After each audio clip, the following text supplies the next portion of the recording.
I'm Darren from Akshon Esports, and welcome to Akshon Recap, the show where we cover various ongoing stories in the competitive Overwatch community.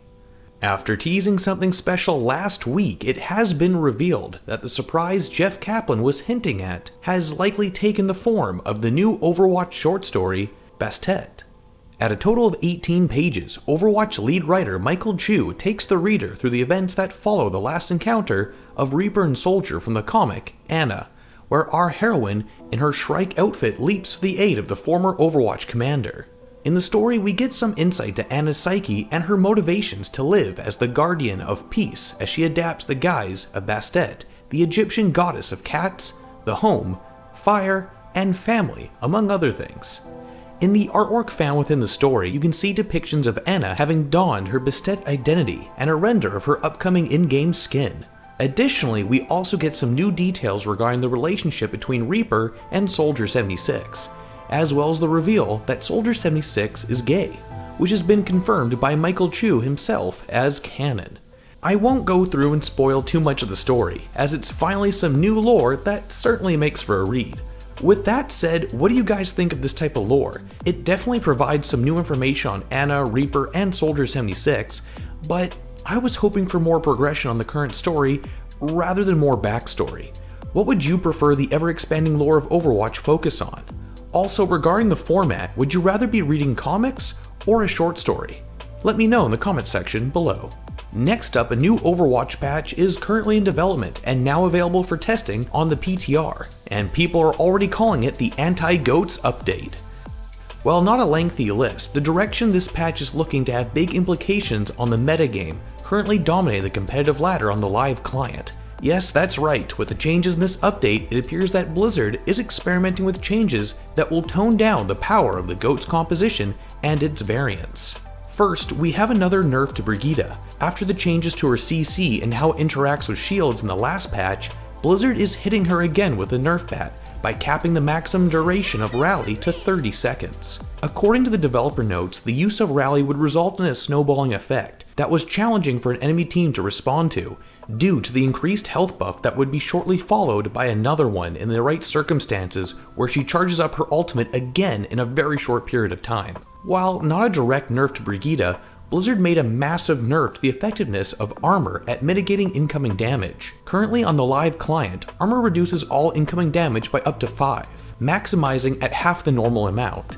But now on the PTR, this damage reduction has been reduced to 3 while still capping off at the halfway mark. For example, Tracer's primary fire, which would do 12 base damage per shot, would have been reduced to 7 when shooting at an armored opponent. However, this update will bring up this damage value by 15%, as her pulse pistols will now do 9 damage per shot. DPS mains across the board should be rejoicing as tanks will be a little less resilient now. And what a better time for this change than the rise of the new triple and quad DPS comps that have been gaining popularity at all levels of play, from the ladder all the way into contenders and Overwatch League scrims as a counter to GOATs. Next up, we have some great news for myself and other Reaper mains. Sliding into this patch rather appropriately is yet another buff for Reaper, as Blizzard continually tunes this hero in an attempt to raise his competitive viability across all levels of play. His passive, the Reaping, is getting its lifesteal percentage increased from 30% to a whopping 50%.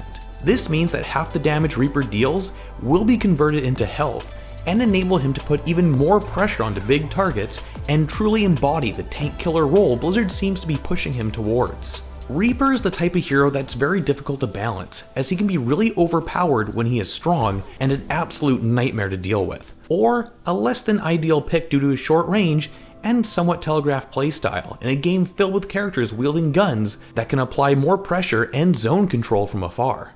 After speaking to several Overwatch League players over the course of 2018, one of the most common reasons as to why we didn't see much Reaper play in Season 1 was because of the meta, but also as he doesn't do well when against a coordinated team that knows how to protect their backline and respond accordingly when someone attempts to dive in. We will have to see if this change and the global nerf to armor is what it takes for him to break out into the next meta team composition. Lastly, D.Va, a character who is touted as one of the most powerful heroes in the game due to her incredible versatility, is getting nerfed. In order to allow for more counterplay around her powerful defense matrix, the cooldown between uses has been increased from 1 to 2 seconds. While this change won't really affect D.Va mains who have mastered the management of her defense matrix and have the patience to know when and when not to use this ability, it will enable more windows of opportunity to punish reckless use and weaving in damage that otherwise would have been mitigated.